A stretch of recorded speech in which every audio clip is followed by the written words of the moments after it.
कहानी आगे बढ़ती है और हम ऋषि को उसके पसंदीदा जगह पर देखते हैं। वह उसे कहती है कि उसने रैंप लिख दिया है, अब उसे पैसे मिल जाएंगे। वानी बताती है कि जब मैं कॉलेज में थी तब मेरी मुलाकात महेश अय्यर से हुई, फिर दोनों को प्यार हो गया, हम शादी करने वाले थे, लेकिन उसी दिन उसने मुझे छोड़ दिया और वहां से चला गया। उसने मेरी सबसे बड़ी ताकत मुझसे छीन ली, जो कि थी राइटिंग, यानी मेरा लिखना। लेकिन फिर मेरी जिंदगी में तुम आए, तुमसे मिलकर फिर से मेरा मन किया कि कुछ लिखने का, और अब मैं चाहती हूँ कि तुम भी अपने दर्द से आजाद हो जाओ, मैं भी तुम्हारी मदद करना चाहती हूँ। यह बोलकर वे जाने लगती है कि तभी पीछे से आवाज आती है, वानी मेरी मदद करो। अगले सीन में हम ऋषि के पिता को देखते हैं, जो अभी भी शराब पीकर एक बार में बैठे थे। उनके पास पैसे खत्म हो चुके हैं, इसलिए बार का मालिक उनसे उनका पर्स छीन लेता है। तभी वहाँ ऋषि आ जाता है और अपने पिता को संभालता है, उनको सेंटर में डालता है जहाँ शराब छुड़वाई जा सके। लेकिन वहाँ की फीस बहुत ज्यादा है और इतने पैसे उसके पास है नहीं। लेकिन इतने पैसे एक ही आदमी उसे दे सकता है, जो है विनीत। पैसे देने के लिए तो मान जाता है, लेकिन उसकी भी एक शर्त है, ऋषि के गाने पर उसका कोई अधिकार नहीं होगा, न वे गाने पर फीचर होगा, ना ही उसके गाने पर नाम होगा।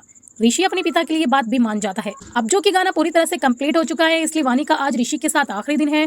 वह उसे घर छोड़कर उससे कहता है कि मैं चाहता हूँ कि तुम मुझसे दूर रहो, क्योंकि मेरे साथ खुशियाँ ज्यादा टिकती नहीं है। इसलिए वह चुपचाप घर आ जाती है। ऋषि के जाने के बाद वह फिर से अकेला महसूस करने लगती है। वह सीधा उसी कॉन्सर्ट में पहुंच जाती है जहां ऋषि के गाए हुए गानों को कोई और गा रहा है। ऋषि भी वहां मौजूद है, जो अंदर से गुस्से में था। आज इतनी मेहनत वह करता है और उस मेहनत का फल कोई और ले जाता है। उसी पल हम भीड़ में वानी को देखते हैं, जो उसे ही ढूंढते हुए यहाँ आई थी। ऋषि समझ जाता है कि वानी भी उससे प्यार करती है, उसे चाहती है, और दोनों करीब आ जाते हैं। इस सीन में हम ऋषि को उसके पुराने दोस्तों के साथ देखते हैं, जिनसे उसने कहानी की शुरुआत में लड़ाई कर ली थी।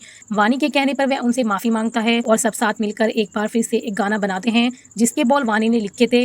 ये गाना वे यूट्यूब पर डालते हैं और धीरे धीरे लोग इसे बहुत पसंद करते हैं।